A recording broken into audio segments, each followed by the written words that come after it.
ਰਾਮਦੇਵ ਨੂੰ ਆਉਂਦੇ ਸਾਰ ਮੋਦੀ 2014 ਵਿੱਚ ਕਿੰਨੇ ਟਾਪੂ ਫ੍ਰੀ ਦੇ ਦਿੱਤੇ 99 ਸਾਲ ਦੇ ਪਟੇ ਤੇ, ਕਿਉਂਕਿ ਰਾਮਦੇਵ ਨੇ ਇਸ ਸਰਕਾਰ ਨੂੰ ਲਿਆਉਣ ਵਾਸਤੇ ਬਹੁਤ ਵੱਡੇ ਸ਼ਿਲੰਤਰ ਰਚੇ ਨੇ। ਮੈਨੂੰ ਮੋਦੀ, ਸ਼ਾਹ, ਅਡਾਨੀ, ਅੰਬਾਨੀ ਜਿੰਨੇ ਵੀ ਹੈਗੇ ਲੁਟੇਰੇ ਇਹ ਜਵਾਬ ਦੇਣ ਕਿ ਇਹਨਾਂ ਵਿੱਚ ਕਿਸ ਦੇ ਬਾਪ ਨੇ ਜ਼ਮੀਨਾਂ ਜਿਹੜੀਆਂ ਉਹ ਇਹਨੂੰ ਜ਼ਮੀਨਾਂ ਦਿੱਤੀਆਂ। ਕਿਹਦਾ ਬਾਪ ਆ ਇਹਨੂੰ ਜੰਗ ਕਰਾਉਣ ਮੁਗਲਾਂ ਨਾਲ? ਇਹਦੇ ਗੁਲਾਮ ਸੀ ਕੋ ਮੁਗਲਾਂ ਦੇ? ਇਹਦੇ ਗੁਲਾਮ ਮੁਗਲਾਂ ਨਾਲ ਕੁੜੀਆਂ ਨੇ ਲੈਂਦੇ ਹੁਣ ਵੀ ਇਹਦੇ ਕੁੜੀਆਂ ਗਈਆਂ ਹੋਈਆਂ। ਗੁਲਾਮੀ ਜਿੰਨੇ ਦੇਸ਼ ਦੀ ਆਈ ਹੈ 800 ਸਾਲ 2000 ਸਾਲ ਇਹਨਾਂ ਦੀ ਵਜ੍ਹਾ ਕਰਕੇ ਐਸੇ ਲੋਕਾਂ ਦੀ ਵਜ੍ਹਾ ਕਰਕੇ ਆਈ ਹੈ। ਜੇ ਹੱਕ ਮੰਗਣਾ, ਹੱਕ ਲੈਣਾ, ਹੱਕ ਤੇ ਪਹਿਰਾ ਦੇਣਾ, ਖਾਲਸਾ ਦੇ ਸਾਰੇ ਖਾਲਸਾ ਨਹੀਂ ਆ, ਅਸੀਂ ਖਾਲਸਾ ਦੀ ਗੱਲ ਕਰਦੇ ਹਾਂ। ਹੁਣ ਮੋਦੀ ਦੇ ਪੱਲੇ ਕੀ ਰਹਿ ਗਿਆ? ਖਾਲਿਸਤਾਨ ਦੀ ਮੰਗ ਜਿਹੜੀ ਉਹ ਸਿੱਖਾਂ ਦੀ ਨਹੀਂ ਸੀ, ਇਹਨਾਂ ਨੇ ਇਹ ਲਫ਼ਜ਼ ਸਾਡੇ ਮੂੰਹ 'ਚ ਪਾਇਆ। ਬਾਬਾ ਬੰਦਾ ਸਿੰਘ ਬਹਾਦਰ ਨੇ ਮੁਗਲਾਂ ਤੋਂ ਲੈ ਕੇ ਸਾਨੂੰ ਦਿੱਤੀਆਂ ਜਾਂ ਇਦਾਂ ਦੇ ਘਰਾਣਿਆਂ ਤੋਂ ਲੈ ਕੇ ਸਾਨੂੰ ਦਿੱਤੀਆਂ, ਜਿਹਦੇ ਕਰਕੇ ਅਸੀਂ ਕਿਸਾਨ ਬਣੇ, ਜੱਟ ਬਣੇ, ਜ਼ਿਮੀਂਦਾਰ ਬਣੇ। ਪਰ ਕਿਸੇ ਸਮੇਂ ਅਸੀਂ ਗੁਲਾਮ ਸੀਗੇ ਉਹਨਾਂ ਦੇ। ਦੁਨੀਆ ਦਾ ਸਭ ਤੋਂ ਨਿਕੰਮਾ ਪ੍ਰਧਾਨ ਦੇ ਜੇ ਕਿਤੇ ਇਤਿਹਾਸ ਵਿੱਚ ਦੇਖਣਾ ਹੋਵੇ ਤੇ ਉਹ ਹੈ ਮੋਦੀ ਹੈ। ਜਿਹੜਾ ਅਮਿਤ ਸ਼ਾਹ ਹੈ ਉਹ ਤੜੀਵਾਰ ਸੀ, ਕਾਨੂੰਨ ਦੇ ਅਨੁਸਾਰ ਪਤਾ ਤੜੀਵਾਰ ਆ, ਉਹ ਮਿਨਿਸਟਰ ਕਿੱਦਾਂ ਬਣ ਗਿਆ? ਬਾਬਾ ਬੰਦਾ ਸਿੰਘ ਬਹਾਦਰ ਨੇ ਮੁਗਲਾਂ ਦੀ ਧੌਣ ਤੇ ਗੋਡਾ ਰੱਖ ਕੇ ਧੌਣ ਭੰਨ ਕੇ ਉਹਨਾਂ ਦੀ ਤੇ ਕਿਸਾਨਾਂ ਨੂੰ ਕਿਹਾ ਜਿੱਥੇ ਜਿੱਥੇ ਤੁਸੀਂ ਹੈਗੇ ਹੋ, ਜਿੱਥੇ ਤੁਸੀਂ ਮਾਲਕੀ ਜਿਹੜੀ ਜ਼ਮੀਨ ਤੁਸੀਂ ਵਾਹੁੰਦੇ ਹੋ ਤੁਸੀਂ ਉਹਦੇ ਮਾਲਕ ਹੋ। ਪੰਜਾਬੀ ਚੈਨਲ ਦੇਖ ਰਹੇ ਮੇਰੇ ਦਰਸ਼ਕ ਵੀਰਾਂ ਨੂੰ ਭਖ ਦੇ ਮਸਲੇ 'ਚ ਪਿਆਰ ਭਰੀ ਸਤਿ ਸ਼੍ਰੀ ਅਕਾਲ। ਸੋ ਅੱਜ ਅਸੀਂ ਕਿਸਾਨੀ ਮੁੱਦੇ ਨੂੰ ਲੈ ਕੇ ਤੁਹਾਡੇ ਨਾਲ ਵਿਚਾਰ ਚਰਚਾ ਕਰਨ ਜਾ ਰਹੇ ਹਾਂ ਤੇ ਸਾਡੇ ਨਾਲ ਫਰਾਂਸ ਦੀ ਜਾਣੀ ਮਾਣੀ ਸ਼ਖਸੀਅਤ ਜਥੇਦਾਰ ਗੁਰਦਿਆਲ ਸਿੰਘ ਜੀ ਖਾਲਸਾ ਤੇ ਉਹਨਾਂ ਦੇ ਨਾਲ ਬੈਠੇ ਹਨ ਸਰਦਾਰ ਬਲਵਿੰਦਰ ਸਿੰਘ ਜੀ ਕੇਵੀ ਸਾਗਰ ਸਾਹਿਬ, ਜਿਹੜੇ ਕਿ ਧਾਰਮਿਕ ਖਿਆਲਾਂ ਦੇ ਗਿਆਤਾ ਹਨ। ਸੋ ਅੱਜ ਅਸੀਂ ਇਹਨਾਂ ਨਾਲ ਭਖ ਦੇ ਮਸਲੇ 'ਚ ਗੱਲ ਕਰਾਂਗੇ ਕਿ ਜੋ ਮੋਰਚਾ ਇਸ ਵੇਲੇ ਦਿੱਲੀ ਦੇ ਵਿੱਚ ਚੱਲ ਰਿਹਾ ਹੈ ਤੇ ਉਹਦੇ 5ਵੇਂ ਦੌਰ ਦੀ ਜਿਹੜੀ ਗੱਲ ਅੱਜ ਬੇਸਿੱਟਾ ਰਹੀ ਹੈ ਕਿ ਸਰਕਾਰ ਨੇ ਕਿਸਾਨਾਂ ਨੂੰ ਸਵਾਏ ਲਾਰਿਆਂ ਦੇ ਕੁਛ ਨਹੀਂ ਦਿੱਤਾ। ਜਿਹੜੀ ਅੱਜ ਵਾਲੀ ਮੀਟਿੰਗ ਸੀ ਉਹਦੇ 'ਚ ਕਿਸਾਨਾਂ ਨੂੰ ਪੂਰੀ ਉਮੀਦ ਸੀ ਕਿ ਸ਼ਾਇਦ ਕੁਛ ਰਿਜ਼ਲਟ ਨਿਕਲੂਗਾ, ਪਰ ਫਿਰ ਉਹੋ ਹੀ ਉਹਨਾਂ ਨੇ ਮੈਂ ਨਾ ਮਾਨੂੰ ਵਾਲੀ ਗੱਲਬਾਤ ਜਿਹੜੀ ਉਹਦੇ 'ਤੇ ਉਹ ਚੱਲ ਕੇ ਤੇ ਕਿਸਾਨਾਂ ਨੂੰ ਉਵੇਂ ਹੀ ਬਰੰਗ ਤੋੜ ਦਿੱਤਾ ਜਿਵੇਂ ਉਹ ਗਏ ਸਨ। ਪਰ ਕਿਸਾਨਾਂ ਨੇ ਵੀ ਜਿਹੜੀ ਉਹਨਾਂ ਦੇ ਮੂੰਹ ਤੇ ਚਪੇੜ ਮਾਰੀ ਹੈ ਕਿ ਜਿੰਨੀਆਂ ਮੀਟਿੰਗਾਂ 'ਚ ਵੀ ਗਏ ਨੇ ਨਾ ਤੇ ਉਹਨਾਂ ਦਾ ਰੋਟੀ ਪਾਣੀ ਖਾਧਾ, ਨਾ ਉਹਨਾਂ ਕੋਲ ਚਾਹ ਪੀਤੀ, ਤੇ ਦੱਸ ਦਿੱਤਾ ਕਿ ਅਸੀਂ ਉਦੋਂ ਤੱਕ ਤੁਹਾਡੇ ਨਾਲ ਜਿਹੜੀ ਹੈ ਖਾਣ ਪੀਣ ਦੀ ਕੋਈ ਸਾਂਝ ਨਹੀਂ ਰੱਖਾਂਗੇ ਜਦੋਂ ਤੱਕ ਤੁਸੀਂ ਸਾਡੀਆਂ ਮੰਗਾਂ ਨਹੀਂ ਮੰਨ ਲੈਂਦੇ। ਸੋ ਸਭ ਤੋਂ ਪਹਿਲਾਂ ਜਥੇਦਾਰ ਸਾਹਿਬ ਜੀ ਤੁਹਾਡਾ ਸਵਾਗਤ ਹੈ ਪੰਜਾਬੀ ਚੈਨਲ ਤੇ ਜਿਵੇਂ ਤੁਹਾਨੂੰ ਪਤਾ ਹੈ ਕਿ ਅੱਜ ਜਿਹੜੀ 5ਵੇਂ ਦੌਰ ਦੀ ਜਿਹੜੀ ਇਹ ਗੱਲ ਜਿਹੜੀ ਬੇਸਿੱਟਾ ਰਹੀ ਹੈ, ਕਿਸੇ ਪਾਸੇ ਵੀ ਇਹ ਗੱਲ ਨਹੀਂ ਲੱਗੀ ਜਿਹਦੀ ਕਿ ਸਾਰੀ ਦੁਨੀਆ ਨੂੰ ਉਮੀਦ ਸੀ ਕਿ ਸ਼ਾਇਦ ਅੱਜ ਕੁਛ ਨਾ ਕੁਛ ਇਸ ਮੀਟਿੰਗ 'ਚੋਂ ਨਿਕਲੇਗਾ, ਪਰ ਕੁਛ ਨਹੀਂ ਨਿਕਲਿਆ। ਉਹੀ ਗੱਲ ਜਿਹੜਾ ਪੁਰਾਣਾ ਇਤਿਹਾਸ ਉਹਨਾਂ ਦੁਹਰਾਇਆ ਕਿ ਉਸੇ ਤਰ੍ਹਾਂ ਨਾ ਨੁੱਕਰ ਵਾਲੀ ਗੱਲ ਜਿਹੜੀ ਗੱਲ ਆ, ਇਹਦੇ ਬਾਰੇ ਤੁਹਾਡਾ ਕੀ ਕਹਿਣਾ ਹੈ? ਵੈਸੇ ਤਾਂ ਸੰਘਰਸ਼ ਦੇ ਬਾਰੇ ਕਾਫੀ ਗੱਲਾਂ ਆ ਚੁੱਕੀਆਂ, ਪਰ ਜਿਹੜੀ ਅੱਜ ਦੀ ਖਾਸ ਮੀਟਿੰਗ ਦੇ ਮਸਲੇ ਦੀ ਗੱਲ ਆ, ਇਹ ਜਿਹੜੀਆਂ 5 ਮੀਟਿੰਗਾਂ ਹੋਈਆਂ, ਇਹ 5 ਮੀਟਿੰਗਾਂ ਉਹ ਲੈਵਲ ਦੇ ਬੰਦਿਆਂ ਦੇ ਨਹੀਂ ਹੋਈਆਂ ਕਿ ਜਿਹੜੇ ਡਿਸੀਜਨ ਲੈ ਸਕਦੇ ਹੋਣ। ਇੱਕ ਪਾਸੇ ਉਹ ਬੰਦੇ ਆ ਜਿਹੜੇ ਡਿਸੀਜਨ ਲੈਣ ਵਾਲੇ ਆ, ਡਿਸੀਜਨ ਮੇਕਰ ਆ, ਦੂਏ ਪਾਸੇ ਉਹ ਬੰਦੇ ਬੈਠੇ ਜਿਨ੍ਹਾਂ ਦੀ ਪਿੱਛੋਂ ਤਾਰਾ ਕੋਈ ਹੋਰ ਹਿਲਦੀ ਹੈ। ਮਤਲਬ ਉਹ ਕਠਪੁਤਲੀਆਂ ਸਨ। ਮੈਂ ਜੋ ਅਲਫਾਜ਼ ਜਿਹੜਾ ਮਾੜੀ ਤੁਸੀਂ ਵਰਤ ਲਓ, ਪਰ ਉਹ ਡਿਸੀਜਨ ਮੇਕਰ ਨਹੀਂ ਹੈਗੇ। ਉਹ ਤਾਂ ਉੱਤੇ ਬਿਠਾ ਲਿਆ ਵੀ ਚਲੋ ਇਹਨਾਂ ਦਾ ਟਾਈਮ ਪਾਸ ਕਰੋ, ਆਏ ਆ ਤੇ ਇਹਨਾਂ ਦੀ ਗੱਲਬਾਤ ਸੁਣ ਲਓ ਤੇ ਕਿਸੇ ਨਾ ਕਿਸੇ ਤਰੀਕੇ ਨਾਲ ਟਾਈਮ ਪਾਸ ਕਰਕੇ ਇਹਨਾਂ ਨੂੰ ਖਿੱਚੋਤਾਣ ਦੇ ਵਿੱਚ ਪਾ ਕੇ ਤੇ ਮੋਰਚਾ ਫੇਲ ਕਰ ਦਿਓ। ਪਰ ਦੂਏ ਪਾਸੇ ਜਿਹੜੇ ਕਿਸਾਨ ਆ ਉਹ ਡਿਸੀਜਨ ਮੇਕਰ ਆ, ਉਹ ਜੋ ਕਹਿੰਦੇ ਆ ਉਹ ਕਰਦੇ ਆ, ਉਹਨਾਂ ਨੇ ਕਰਕੇ ਦਿਖਾ ਲਿਆ। ਜਿਹੜਾ ਪਿਛਲੇ 3 ਮਹੀਨਿਆਂ ਤੋਂ ਆਪਣਾ ਜਿਹੜਾ ਉਹਨਾਂ ਦਾ ਚੱਲਦਾ ਪਿਆ ਪ੍ਰੋਗਰਾਮ ਜਾਂ ਜਿਹੜਾ ਮੁਜ਼ਾਹਰਾ ਚੱਲਦਾ ਪਿਆ, ਪਰ ਹੁਣ ਇਹ ਜਿਹੜਾ ਮੁਜ਼ਾਹਰਾ ਹੈ ਜਾਂ ਇਹ ਜਿਹੜਾ ਪ੍ਰੋਗਰਾਮ ਆ, ਇਹ ਇਕੱਲੇ ਕਿਸਾਨਾਂ ਨਾਲ ਨਹੀਂ ਰਹਿ ਗਿਆ।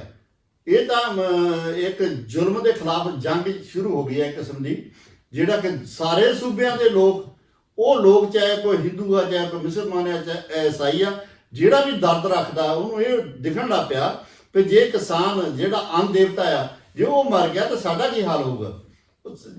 ਉਹਨਾਂ ਦੇ ਪੁੱਤ ਜਿਹੜੇ ਆ ਉਹ ਉੱਥੇ ਬੈਠੇ ਆ ਬਾਰਡਰਾਂ ਦੇ ਉੱਤੇ, ਜਿਹੜੇ ਉਹਨਾਂ ਜਿਹਦੇ ਕਰਕੇ ਅਸੀਂ ਸੌਂਦੇ ਆ ਸੁੱਖ ਦੀ ਨੀਂਦ ਦੇ ਉੱਤੇ, ਤੇ ਉਹਨਾਂ ਦੇ ਉਧਰ ਪੁੱਤ ਆ, ਇੱਧਰ ਬਾਪ ਆ, ਬਾਪ ਸੜਕਾਂ ਤੇ ਆ, ਪੁੱਤ ਜਿਹੜਾ ਬਾਰਡਰ ਤੇ ਆ। ਇਹਨਾਂ ਦੀ ਜਿਹੜੀ ਆਪਸ ਵਿੱਚ ਜੰਗ ਆ ਕਿੱਥੇ ਜਾ ਖਤਮ ਹੋਊਗੀ? ਜੇ ਉਹ ਪੁੱਤ ਜਿਹੜੇ ਆ ਉਹ ਵੀ ਉੱਥੇ ਛੱਡ ਕੇ ਆ ਗਏ ਤੇ ਕਿੱਥੇ ਜਾ ਕੇ ਮਤਲਬ ਤੁਹਾਡੇ ਕਹਿਣ ਦਾ ਮਤਲਬ ਕਿ ਇੱਕ ਪਾਸੇ ਹੱਕ ਮੰਗਣ ਵਾਲੇ ਲੋਕ ਆਣ ਖੜੇ ਹੋਏ ਨੇ ਹਾਂਜੀ। ਇਕੱਠੇ ਤੌਰ ਤੇ, ਹਾਂਜੀ। ਯੂਨਿਟੀ ਦੇ ਤੌਰ ਤੇ, ਇੱਕ ਪਾਸੇ ਹੁਣ ਉਹ ਟੋਲਾ ਰਲ ਗਿਆ ਕਿ ਜਿਹੜੇ ਇਹਨਾਂ ਦੇ ਹੱਕ ਮਾਰਨਾ ਚਾਹੁੰਦਾ ਆ, ਹੱਕ ਮਾਰਨਾ ਚਾਹੁੰਦਾ, ਉਹ ਮੰਗਣ ਵਾਲੇ ਨੇ ਉਹ ਹੱਕ ਲੈਣਾ ਚਾਹੁੰਦੇ, ਦੋਨਾਂ ਗੱਲਾਂ 'ਚ ਫਰਕ ਆ। ਵੀ ਹੱਕ ਲੈਣ ਵਾਲੇ ਹੱਕ ਲੈਣਾ ਜਾਣਦੇ ਆ। ਅੱਗੇ ਮੰਗਣ ਵਾਲੀ ਦੀ ਗੱਲ ਸੀ ਵੀ ਸਾਡੀ ਆ ਮੰਗ ਹੈ, ਸਾਡੀ ਪੂਰੀ ਕਰੋ, ਪਰ ਉਹ ਜਿਹੜੀ ਉਹ ਮੰਗ ਵਾਲੀ ਗੱਲ ਸੀ ਨਾ, ਉਹ ਹੱਕ ਦੇ ਵਿੱਚ ਬਦਲ ਗਈ। ਅੱਛਾ ਸਮਝ ਨਾ, ਜਦੋਂ ਹੁਣ ਹੱਕ ਦੇ ਵਿੱਚ ਬਦਲੀਏ ਫਿਰ ਉੱਥੇ ਅਣਖ ਦੀ ਗੱਲ ਆ ਜਾਂਦੀ ਆ। ਇਸੇ ਕਰਕੇ ਉੱਥੇ ਜਿਹੜੇ ਵੀ ਬੰਦੇ ਜਥੇਬੰਦੀਆਂ ਗਈਆਂ ਸੀ, ਉਹਨਾਂ ਨੇ ਨਾ ਉੱਥੇ ਪਾਣੀ ਪੀਤਾ, ਨਾ ਉੱਥੇ ਚਾਹ ਪੀਤੀ, ਨਾ ਉੱਥੇ ਲੰਗਰ ਛਕਿਆ, ਆਪਣੇ ਕੋਲ ਲੈ ਕੇ, ਕਿਉਂਕਿ ਅਣਖ ਦੀ ਗੱਲ ਆ ਗਈ। ਤੇ ਇੱਕ ਜਥੇਦਾਰ ਸਾਹਿਬ ਗੱਲ ਅਸੀਂ ਤੁਹਾਡੇ ਕੋਲ ਪੁੱਛਾਂਗੇ, ਜਿਹੜੀ ਅੱਜ ਦੀ ਮੀਟਿੰਗ ਦੇ ਵਿੱਚ ਉਹਨਾਂ ਨੇ ਬੜਾ ਆਪਣੇ ਆਪ ਨੂੰ ਨੀਵੇਂ ਹੋ ਕੇ ਇਹ ਗੱਲ ਕਹੀ ਹੈ ਕਿ ਅਸੀਂ ਤੁਹਾਡੇ ਤੇ ਤਰਸ ਖਾਂਦੇ ਹਾਂ ਕਿ ਤੁਸੀਂ ਆਪਣੇ ਜਿਹੜੇ ਬੱਚੇ ਤੇ ਜਿਹੜੀਆਂ ਜਨਾਨੀਆਂ ਨੇ ਇੰਨੀ ਠੰਡ ਦੇ ਵਿੱਚ ਬੈਠੇ ਨੇ, ਉਹਨਾਂ ਨੂੰ ਤੁਸੀਂ ਵਾਪਸ ਭੇਜ ਦਿਓ ਤੇ ਅਸੀਂ ਤੁਹਾਡੇ ਨਾਲ ਗੱਲਬਾਤ ਦਾ ਸਿਲਸਿਲਾ ਇਦਾਂ ਹੀ ਜਾਰੀ ਰੱਖਾਂਗੇ। ਇਹ ਕੀ ਤੁਹਾਨੂੰ ਲੱਗਦਾ ਹੈ ਕਿ ਉਹਨਾਂ ਨੇ ਮੋਰਚੇ ਦੀ ਜਿਹੜੀ ਵੇਗ ਨੂੰ ਥੋੜਾ ਮੱਠਾ ਪਾਉਣ ਵਾਸਤੇ ਗੱਲ ਕੀਤੀ ਹੈ, ਕਿ ਜਾਂ ਸਾਡੇ ਸਿੱਖ ਕੌਮ ਦਾ ਦਿਲ ਤੋੜਨ ਵਾਸਤੇ ਗੱਲ ਕੀਤੀ, ਕਿ ਜਾਂ ਵਾਕਈ ਉਹਨਾਂ ਦੇ ਦਿਲ ਦੇ ਵਿੱਚ ਕੋਈ ਇਹੋ ਜਿਹੀ ਕੋਈ ਨਰਮ ਦਿਲ ਹੈ ਕਿ ਬੱਚੇ ਠੰਡ 'ਚ ਮਰ ਰਹੇ ਨੇ? ਇਹਦੇ ਵਿੱਚ ਨਰਮਦਰੀ ਵਾਲੀ ਗੱਲ ਤੇ ਜੇ ਉਹ ਠੰਡ 'ਚ ਮਰਦੇ ਆ ਤੇ ਉਹਨਾਂ ਨੂੰ ਤਰਸ ਹੈਗਾ ਤਾਂ ਫੈਸਲਾ ਕਰਦੇ ਆ। ਪਰ ਫੈਸਲਾ ਤੁਸੀਂ ਕਰਨਾ ਨਹੀਂ, ਇਹ ਤਾਂ ਤੋੜਨ ਵਾਲੀ ਗੱਲ ਹੋ ਗਈ। ਫੈਸਲਾ ਜੇ ਮਤਲਬ ਵੇਗ ਨੂੰ ਥੋੜਾ ਮੱਠਾ ਪਾਉਣ ਵਾਸਤੇ। ਦੇਖੋ ਉਹਨਾਂ ਦੇ, ਮੈਂ ਪਹਿਲਾਂ ਆਪ ਜੀ ਨੂੰ ਬੇਨਤੀ ਕੀਤੀ, ਉਹ ਜਿਹੜੇ ਬੈਠੇ ਵਿਚਾਰੇ ਸਾਹਮਣੇ 2-3 ਮੰਤਰੀ ਜਿਹੜੇ ਬਿਠਾਲਿਆ ਉਹਨਾਂ ਦੇ ਪੱਲੇ ਕੁਛ ਨਹੀਂ ਗਾ ਇਹਦੇ ਬਾਰੇ, ਉਹ ਕੋਈ ਵੀ ਫੈਸਲਾ ਨਹੀਂ ਲੈ ਸਕਦੇ। ਇਹ ਤਾਂ ਕਿਸਾਨਾਂ ਨੂੰ ਵੀ ਪਤਾ, ਜਿਹੜੇ ਉੱਥੇ ਠੰਡ ਦੇ ਵਿੱਚ ਬੈਠੇ ਆ, ਬੀਬੀਆਂ ਜਾਂ ਭੈਣਾਂ ਸਾਡੀਆਂ ਬੈਠੀਆਂ, ਜਿਹੜੇ ਸਾਡੇ ਛੋਟੇ ਛੋਟੇ ਬੱਚੇ ਆਪਣੀਆਂ ਸਕੂਲ ਦੀ ਪੜ੍ਹਾਈ ਵੀ ਉੱਥੇ ਲਿਆ ਕਰਦੇ ਪਏ ਆ। ਤੇ ਤੁਸੀਂ ਹੈਰਾਨੀਜਨਕ ਇਹ ਮੋਰਚਾ ਜਿਹੜਾ ਗਾਂ ਤੋਂ ਗਾਂ ਜਿਹੜਾ ਵੱਧਦਾ ਜਾਂਦਾ। ਮੈਂ ਅੱਗੇ ਵੀ ਕਈ ਵਾਰੀ ਸੋਚਿਆ ਕਿ ਜਿਹੜੀ ਸਥਿਤੀ ਹੈ ਇਸ ਤੱਕ ਨੂੰ ਜਾ ਰਹੀ ਆ, ਵੀ ਜਿਹੜੀ ਗੁਲਾਮੀ ਦੇ ਵਿੱਚ ਅਸੀਂ ਨਿਕਲੇ ਸੀ, ਸਾਡਾ ਮੁਲਕ ਨਿਕਲਿਆ ਸੀ, ਸਾਡੇ ਬਜ਼ੁਰਗਾਂ ਨੇ ਬੜੀਆਂ ਕੁਰਬਾਨੀਆਂ ਦੇ ਕੇ ਉਹਨੂੰ ਯਾਦ ਕਰਾਇਆ ਸੀ, ਅਸੀਂ ਮੁੜ ਕੇ ਫਿਰ ਉਸ ਦਲਦਲ ਦੇ ਵਿੱਚ ਫਸ ਰਹੇ ਹਾਂ। ਕੁਝ ਬੰਦਿਆਂ ਦੀ ਸ਼ਰਾਰਤ ਦੇ ਮਸਲੇ ਦੇ ਵਿੱਚ ਕੁਝ ਬੰਦੇ ਇਹਨੂੰ ਹੜੱਪਣਾ ਚਾਹੁੰਦੇ ਆ, ਪਰ ਇਹਨਾਂ ਨੂੰ ਇਹ ਨਹੀਂ ਪਤਾ ਵੀ ਜਿਹੜਾ ਮੁਲਕ ਆ ਦੁਬਾਰਾ ਫਿਰ ਉਸ ਤਰੀਕੇ ਨਾਲ ਗੁਲਾਮ ਵੀ ਹੋ ਸਕਦਾ। ਅੱਛਾ ਜੀ, ਆਪਣੇ ਬਲਵਿੰਦਰ ਸਿੰਘ ਜੀ, ਜਿਵੇਂ ਕਿ ਹੁਣ ਆਪਾਂ ਜਥੇਦਾਰ ਸਾਹਿਬ ਨੇ ਵੀ ਦੱਸਿਆ ਕਿ ਜਿਹੜੇ ਬੰਦੇ ਉੱਥੇ ਬੈਠੇ ਆ, ਉਹਨਾਂ ਦੇ ਹੱਥ ਵਸ ਕੋਈ ਗੱਲ ਨਹੀਂ, ਉਹਨਾਂ ਦੇ ਪਿੱਛੇ ਜੋ ਉਹਨਾਂ ਨੂੰ ਹੁਕਮ ਮਿਲਣਾ ਉਹਦੇ ਮੁਤਾਬਕ ਹੀ ਉਹਨਾਂ ਚੱਲਣਾ ਹੈ। ਇੱਥੇ ਇੱਕ ਸਵਾਲ ਪੈਦਾ ਹੁੰਦਾ ਕਿ ਅੱਜ 5ਵੇਂ ਦਿਨ ਦੀ ਦੌੜ ਦੇ ਵਿੱਚ ਜਿਹੜਾ ਉਹਨਾਂ ਨੇ ਮਤਲਬ ਇਹ ਪ੍ਰਪੋਜ਼ਲ ਦਿੱਤੀ ਹੈ ਬੱਚਿਆਂ ਵਾਲੀ ਤੇ ਜੇਕਰ ਸਿੱਖ ਇਤਿਹਾਸ ਨੂੰ ਸਮਝਦੇ ਹੁੰਦੇ, ਜਿਨ੍ਹਾਂ ਵਾਸਤੇ ਕਿ ਸਾਡੇ 9ਵੇਂ ਪਾਤਸ਼ਾਹ ਨੇ ਕਸ਼ਮੀਰੀ ਹਿੰਦੂਆਂ ਵਾਸਤੇ ਬਲੀ ਜਿਹੜੀ ਦਿੱਤੀ ਸੀ, ਦਿੱਲੀ ਦੇ ਵਿੱਚ ਜਾ ਕੇ ਬਲੀਦਾਨ ਦਿੱਤਾ ਸੀ, ਉਹਨਾਂ ਨੂੰ ਇਹ ਨਹੀਂ ਪਤਾ ਕਿ ਸਾਡੇ ਜਿਹੜੇ 10ਵੇਂ ਪਾਤਸ਼ਾਹ ਨੇ, ਉਹਨਾਂ ਨੇ ਮਤਲਬ ਜਿਹੜੀ ਸਾਡੀ ਮਾਤਾ ਸੀ ਉਹ ਠੰਡੇ ਬੁਰਜ ਦੇ ਵਿੱਚ ਕੈਦ ਰਹੀ, ਉਦੋਂ ਵੀ ਕਿੰਨੀ ਕੜਾਕੇ ਦੀ ਠੰਡ ਪੈਂਦੀ ਸੀ। ਸਾਡੀ ਕੌਮ ਦੇ ਬੱਚੇ ਤਾਂ ਉਦੋਂ ਵੀ ਨਹੀਂ ਡੋਲੇ, ਇਹੋ ਹੀ ਮਹੀਨਾ ਉਦੋਂ ਸੀ, ਉਦੋਂ ਇੰਨੀ ਕੜਾਕੇ ਦੀ ਠੰਡ 'ਚ ਨਹੀਂ ਡੋਲੇ, ਤੇ ਅੱਜ ਕਿਵੇਂ ਡੋਲੋ? ਉਹਨਾਂ ਨੇ ਕੀ ਸੋਚ ਕੇ ਗੱਲ ਜਿਹੜੀ ਇਹ ਕਹੀ ਹੈ? ਭੱਟੀ ਸਾਹਿਬ ਦੇ ਪਿੱਛੇ ਇੱਕ ਛਿੜੰਤਰ ਹੋ ਸਕਦਾ ਕਿਉਂਕਿ ਬੀਜੇਪੀ ਦੇ ਕੋਲ, ਆਰਐਸਐਸ ਦੇ ਕੋਲ, ਸੰਘ ਦੇ ਕੋਲ ਗੁੰਡਾ ਵੀ ਹੈਗੇ ਆ, ਗੁੰਡੇ ਵੀ ਹੈਗੇ। ਹਾਂਜੀ, ਹੋ ਸਕਦਾ ਹੈ ਇਹ ਵਿੱਚੋਂ ਬੱਚੇ ਤੇ ਔਰਤਾਂ ਕੱਢ ਕੇ ਕੱਲ ਨੂੰ ਗੁੰਡੇ ਵਿੱਚ ਵਾੜ ਕੇ ਕਿਸਾਨਾਂ ਦੇ ਸਿੱਧੇ ਤੇ ਹਮਲਾ ਕਰ ਦੇਣ। ਬੱਚਿਆਂ ਨੂੰ ਸਾਹਮਣੇ ਗੱਲ ਮੈਂ ਤੁਹਾਡੇ ਕੋਲ ਕਹਾਣੀ ਚਾਹੁੰਦਾ ਸੀ, ਕਿਉਂਕਿ ਇਹਨਾਂ ਦਾ ਕੰਮ ਜਿਹੜਾ ਹੁਣ ਤਾਂ ਕਹਿੰਦੇ ਸ਼ੀਨਬਾਗ 'ਚ ਕਿੰਨੇ ਗੁੰਡੇ ਭੇਜੇ ਨੇ, ਫਿਰ ਕਿੱਦਾਂ ਗੱਲ ਖਾ ਰਹੇ ਨੇ। ਤੇ ਇੱਥੇ ਜਿਹੜਾ ਸ਼ਾਂਤ 16 ਫੜੇ ਹੀ ਆ, ਕੱਲ ਫੜੇ ਆ, ਫਿਰ ਇਹਦੇ ਭੇਜ ਰਹੇ ਨੇ, ਕੋਈ ਚੋਰੀਆਂ ਕਰਕੇ ਪੁਲਿਸ ਮੱਟੇ ਮਾਰੇ। ਇਹ ਇਹਨਾਂ ਦੀ ਸ਼ੈਤਾਨੀ ਕਿ ਇਹ ਵੀ ਸਰਕਾਰ ਨਾ ਸੰਘ ਹੈ ਜਿਹੜਾ ਇੱਕ ਛਿੜੰਤਰਕਾਰੀ ਗਰੁੱਪ ਹੈ, ਇਹ ਕੋਈ ਪੋਲਿਟਿਕਸ ਦੇ ਯੋਗ ਨਹੀਂ ਹੈਗਾ, ਨਾ ਪੁਲਿਸ ਦੇ ਯੋਗ ਹੈ, ਨਾ ਧਾਰਮਿਕ ਕਾਰਜ ਕਰਨ ਦੇ ਯੋਗ ਹੈ। ਇਹ ਤਾਂ ਇੱਕ ਛਿੜੰਤਰਕਾਰੀ, ਘਪਲੇਬਾਜ਼, ਕਾਤਲਾਨਾ, ਰੈਪਿਸਟ, ਬਲਾਤਕਾਰੀ ਇਹਨਾਂ ਸਾਰਿਆਂ ਦਾ ਟੋਲਾ ਹੈ। ਤੇ ਇਹਦੇ ਵਿੱਚ ਦੇਖੋ ਤੁਸੀਂ ਪਿੱਛੇ ਜਾ ਕੇ ਮੱਧ ਪ੍ਰਦੇਸ਼ ਬੀਜੇਪੀ ਦੀ ਔਰਤ ਐਮਐਲ ਫੜੀ ਗਈ ਜਿਹੜੀ ਕਿ ਚਕਲਾ ਚਲਾਉਂਦੀ ਹੈ, ਔਰਤਾਂ ਦਾ ਧੰਦਾ ਕਰਦੀ ਹੈ। ਇਹੋ ਜਿਹੇ ਲੋਕ ਇਹਦੇ ਵਿੱਚ ਸ਼ਾਮਲ ਨੇ, ਤੇ ਜਿਸ ਟੋਲੇ ਦੇ ਵਿੱਚ ਇਹੋ ਜਿਹੇ ਲੋਕ ਸ਼ਾਮਲ ਨੇ, ਕਾਤਲ ਨੇ, ਘਪਲੇਬਾਜ਼ ਨੇ, ਧੋਖੇਬਾਜ਼ ਨੇ, ਫਰੇਬੀ ਲੋਕ ਨੇ, ਛਿੜੰਤਰਕਾਰੀ ਨੇ, ਉਹਨਾਂ ਨੂੰ ਤੁਸੀਂ ਆਪਾਂ ਕਿੱਦਾਂ ਮੰਨ ਸਕਦੇ ਕਿ ਇਹ ਲੋਕ ਕਿਸਾਨਾਂ ਨੂੰ ਦੇ ਦੇਣਗੇ ਜਾਂ ਕਿਸਾਨਾਂ ਨੂੰ ਚੰਗਾ ਕਰਨਗੇ? ਇਹ ਕੋਈ ਨਾ ਕੋਈ ਛਿੜੰਤਰ ਹੋ ਸਕਦਾ ਕਿ ਬੱਚੇ ਔਰਤਾਂ ਪਾਸੇ ਕਰਕੇ ਮੁੜ ਕੇ ਗੁੰਡੇ ਲਿਆ ਕੇ ਕੋਈ ਨਾ ਕੋਈ ਮਤਲਬ ਕੋਈ ਕਾਤਲਾਂ ਮਾਮਲਾ ਕੀਤਾ ਜਾਵੇ, ਜਾਂ ਇਹਨੂੰ ਦਬਾਇਆ ਜਾਵੇ। ਹਾਂ, ਜਿਹੜੀ ਗੁੰਡਾਗਰਦੀ ਸੈਨਾ ਬਣਾਈ ਹੋਈ ਆ ਉਹ ਵਿੱਚ ਵੜ ਕੇ ਉਹਨਾਂ ਦਾ ਡਰਾਉਣ ਵਾਸਤੇ। ਪਰ ਇਹਨਾਂ ਨੂੰ ਇਹ ਨਹੀਂ ਪਤਾ ਕਿ ਅੱਗੇ ਕੋਈ ਚੂੜੀਆਂ ਪਾ ਕੇ ਨਹੀਂ ਮੱਠਾ ਹੋਇਆ, ਠੀਕ ਹੈ ਨਾ। ਅੱਛਾ, ਇਹ ਕੰਮ ਜਿਹੜੇ ਉਹ ਉੱਥੇ ਸ਼ੀਨ ਪਾ ਕੇ ਔਰਤਾਂ ਕਰਕੇ ਚੱਲ ਗਿਆ, ਇੱਥੇ ਨਹੀਂ ਚੱਲਣਾ। ਤੁਹਾਨੂੰ ਇਹ ਲੱਗਦਾ ਹੈ ਕਿ ਜਿਹੜੇ ਛੋਟੇ ਛੋਟਿਆਂ ਨੂੰ ਇਹ ਭੇਜਦੇ ਪਏ ਨੇ, ਡੰਗ ਟਪਾਊ ਵਾਲੀਆਂ ਹੀ ਮੀਟਿੰਗਾਂ ਲੱਗਦੀਆਂ, ਨਹੀਂ ਤੇ ਜੇ ਇਹਨਾਂ ਨੇ ਇਹਨਾਂ ਦੇ ਦਿਲ 'ਚ ਕੋਈ ਗੱਲ ਹੁੰਦੀ ਕਿ ਅਸੀਂ ਮਸਲਾ ਹੱਲ ਕਰਨਾ ਹੈ ਤੇ ਇਹਨੂੰ ਮੋਦੀ ਨੂੰ ਜਾਂ ਸ਼ਾਹ ਨੂੰ ਇਹਨਾਂ ਨੂੰ ਆਣ ਕੇ ਮੀਟਿੰਗ ਅਟੈਂਡ ਨਹੀਂ ਸੀ ਕਰਨੀ ਚਾਹੀਦੀ। ਦੇਖੋ ਇਹਨਾਂ ਦੀ ਜਿਹੜੀ ਲਗਾਮ ਹੈ ਨਾ ਉਹ ਹੈਗੀ ਅਡਾਨੀ ਅੰਬਾਨੀ ਰਾਮਦੇਵ ਦੇ ਹੱਥ 'ਚ। ਹੁਣ ਦੇਖੋ ਆਮ ਲੋਕਾਂ ਨੂੰ ਪਤਾ ਹੀ ਨਹੀਂ ਕਿ ਰਾਮਦੇਵ ਨੂੰ ਮੈਂ ਕਿਉਂ ਸਮਝ ਲਿਆ। ਰਾਮਦੇਵ ਨੂੰ ਆਉਂਦੇ ਸਾਰ ਮੋਦੀ ਨੇ 2014 ਵਿੱਚ ਕਿੰਨੇ ਟਾਪੂ ਫ੍ਰੀ ਦੇ ਦਿੱਤੇ, 99 ਸਾਲ ਦੇ ਪਟੇ ਤੇ, ਕਿਉਂਕਿ ਰਾਮਦੇਵ ਨੇ ਇਸ ਸਰਕਾਰ ਨੂੰ ਲਿਆਉਣ ਵਾਸਤੇ ਬਹੁਤ ਵੱਡੇ ਸ਼ੜਯੰਤਰ ਰਚੇ ਨੇ, ਜਿਹਦੇ ਨਾਲ ਇਹਨਾਂ ਦਾ ਸੀਗਾ ਕੰਮ ਉਹ ਇਹਦੇ ਵਿੱਚ ਸ਼ਾਮਲ ਹੈ। ਉਹ ਦਿੱਲੀ ਵਿੱਚ ਪ੍ਰਦਰਸ਼ਨ ਕਰਨ ਜਦੋਂ 60 ਲੱਖ ਭੱਜਾ ਰਹੇ ਇਹ ਉਹਨਾਂ ਦੇ ਸ਼ੜਯੰਤਰ ਸ਼ਾਮਲ ਹੈ। ਇਹ ਉਹ ਕੰਮ ਕਰਦੇ ਨੇ। ਮਤਲਬ ਇਹ ਤੁਹਾਡੇ ਕਹਿਣ ਦਾ ਮਤਲਬ ਇਹ ਵੀ ਕਾਰਪੋਰੇਟ ਘਰਾਣਿਆਂ 'ਚ ਹੀ ਹੁੰਦਾ ਹੈ, ਉਹਦੇ ਵਿੱਚ ਹੀ ਹੈ। ਅੱਛਾ ਤੇ ਦੇਖੋ ਜਿਹਨੂੰ ਇਹਨੇ ਕਿੰਨੇ ਟਾਪੂ ਦਿੱਤੇ ਉਹ ਫ੍ਰੀ ਚ ਕਿਸ ਤਰ੍ਹਾਂ ਮਿਲ ਸਕਦੀ ਹੈ। ਮਤਲਬ ਦੇਸ਼ ਦੀ ਜਿਹੜੀ ਸਾਰੀ ਜਾਇਦਾਦ ਉਹ ਇਹਨਾਂ ਦੇ ਉੱਤੇ ਲੁਟਾਈ ਜਾ ਰਹੀ ਹੈ। ਇਹ ਕੁਝ ਉਹ ਕਾਰਪੋਰੇਟ ਘਰਾਣਿਆਂ ਨੂੰ ਲੜਾਈ ਜਾ ਰਹੀ। ਮੈਂ ਤੁਹਾਡੇ ਚੈਨਲ ਦੇ ਜਰੀਏ ਤੁਹਾਡੇ ਜਰੀਏ ਮੈਂ ਇਹ ਗੱਲ ਕਹਿੰਦੀ ਹਾਂ ਨਾ ਦੇਸ਼ ਨੂੰ, ਦੇਸ਼ ਵਾਸੀਆਂ ਨੂੰ ਕਿ ਸੰਭਲ ਜਾਓ, ਏਕਤਾ ਕਰ ਲਓ। ਏਕਾ ਕਰਕੇ ਦੇਖੋ ਹੁਣ ਤੁਸੀਂ ਮੈਨੂੰ ਇੱਕ ਗੱਲ ਦਾ ਜਵਾਬ ਦਿਓ। ਜਿਹੜੀਆਂ ਜ਼ਮੀਨਾਂ ਅੱਜ ਅਡਾਨੀ ਅੰਬਾਨੀ ਦਾ ਕਬਜ਼ਾ ਕਰਨਾ ਚਾਹੁੰਦੇ ਆ ਔਰ ਮੋਦੀ ਕਰਾਉਣਾ ਚਾਹੁੰਦਾ, ਮੈਨੂੰ ਮੋਦੀ ਸ਼ਾਹ ਅਡਾਨੀ ਅੰਬਾਨੀ ਜਿੰਨੇ ਵੀ ਹੈਗੇ ਆ ਲੁਟੇਰੇ ਇਹ ਜਵਾਬ ਦੇਣ ਕਿ ਇਹਨਾਂ ਵਿੱਚ ਕਿਸ ਦੇ ਬਾਪ ਨੇ ਜ਼ਮੀਨਾਂ ਜਿਹੜੀਆਂ ਉਹ ਇਹਨੂੰ ਜ਼ਮੀਨਾਂ ਦਿੱਤੀਆਂ। ਕਿਹਦਾ ਬਾਪ ਆ ਇਹਨੂੰ ਜੰਗ ਕਰਾਉਣ ਮੁਗਲਾਂ ਨਾਲ? ਇਹਦੇ ਗੁਲਾਮ ਸੀ ਕੋਈ ਮੁਗਲਾਂ ਦੇ? ਇਹਦੇ ਗੁਲਾਮ ਮੁਗਲਾਂ ਨਾਲ ਕੁੜੀਆਂ ਨੇ ਲੈਂਦੇ ਹੁਣ ਵੀ ਇਹਨਾਂ ਦੀ ਕੁੜੀਆਂ ਗਈਆਂ ਹੋਈਆਂ ਇਹਨਾਂ ਲੋਕਾਂ ਦੇ। ਦੇਖੋ ਜੀ ਇਹ ਇਤਿਹਾਸ ਵਾਲਾ ਕਿ ਜਦੋਂ ਵੀ ਕਿਧਰੇ ਭਾਰਤ ਦੇ ਵਿੱਚ ਗੁਲਾਮੀ ਅਸੀਂ ਝੱਲੀ ਹੈ, ਸਾਡੇ ਇਹਨਾਂ ਦੀ ਝੱਲੀ ਉਹ ਇਹਨਾਂ ਦੀ ਵਜ੍ਹਾ ਗੁਲਾਮੀ ਜਿੰਨੇ ਦੇਸ਼ ਦੀ ਆਈ ਹੈ 800 ਸਾਲ 2000 ਸਾਲ ਇਹਨਾਂ ਦੀ ਵਜ੍ਹਾ ਕਰਕੇ ਐਸੇ ਲੋਕਾਂ ਦੀ ਵਜ੍ਹਾ ਕਰਕੇ ਆਈ ਹੈ।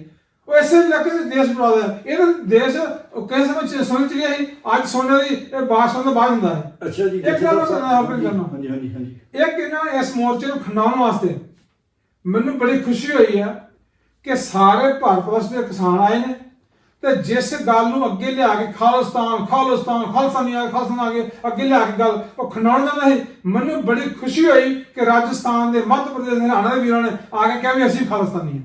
ਜੇ ਹੱਕ ਮੰਗਣਾ, ਹੱਕ ਲੈਣਾ, ਹੱਕ ਤੇ ਪਹਿਰਾ ਦੇਣਾ, ਖਾਲਸਾ ਨੇ ਸਾਰੇ ਖਾਲਿਸਤਾਨੀ ਆ, ਅਸੀਂ ਖਾਲਸਾ ਦੀ ਗੱਲ ਕਰਦੇ ਹਾਂ। ਹੁਣ ਮੋਦੀ ਦੇ ਪੱਲੇ ਕੀ ਰਹਿ ਗਿਆ? ਇਹ ਅਸਲ ਵਿੱਚ ਖਾਲਿਸਤਾਨ ਦਾ ਚਾਅ ਕਰ ਬਾਰ-ਬਾਰ ਖਾਲਿਸਤਾਨ ਕਰਕੇ ਉਹਦਾ ਅਸਰ ਬਦਨਾਮ ਕੀਤਾ ਹੋਇਆ ਸੀ। ਇਹਨਾਂ ਨੇ ਲੋਕਾਂ ਨੂੰ ਲੁੱਟਿਆ, ਮੁਸਲਮਾਨ ਹਿੰਦੂ ਲੜਾ ਕੇ ਲੁੱਟਿਆ, ਸਿੱਖ ਹਿੰਦੂ ਲੜਾ ਕੇ ਲੁੱਟਿਆ, ਖਾਲਿਸਤਾਨ ਦਾ ਨਾਂ ਲੈ ਕੇ ਲੁੱਟਿਆ। मैं देश की जनता हूं इस चैनल राਹੀਂ मैं इसमें थोड़ी सी हिंदी के लफ्ज इस्तेमाल करूंगा क्योंकि मेरे देश के जो सभी लोग समझ जाएं कि आप लोग अभी मौका है, अभी समय बना है कि आप लोग समझ जाए इन लोगों को जो जातों के नाम, धर्मों के नाम पर लड़ाने वाले हैं, जो खालिस्तान के नाम के ऊपर झगड़ा करने वाले हैं। खालिस्तान के से ये बात क्यों करते हैं, मैं थोड़ा सा क्लियर कर देता हूँ। खालिस्तान की गल करने का कारण पता की है? ਖਾਲਿਸਤਾਨ ਦੀ ਮੰਗ ਜਿਹੜੀ ਉਹ ਸਿੱਖਾਂ ਦੀ ਨਹੀਂ ਸੀ, ਇਹਨਾਂ ਨੇ ਇਹ ਲਫ਼ਜ਼ ਸਾਡੇ ਮੂੰਹ 'ਚ ਪਾਇਆ। ਦੂਜੀ ਗੱਲ ਨੇ ਇੱਕ ਬੰਦਾ ਹੋਰ ਦੇ ਪਿੱਛੇ ਬੜੀ ਵੱਡੀ ਗੱਲ ਹੈ।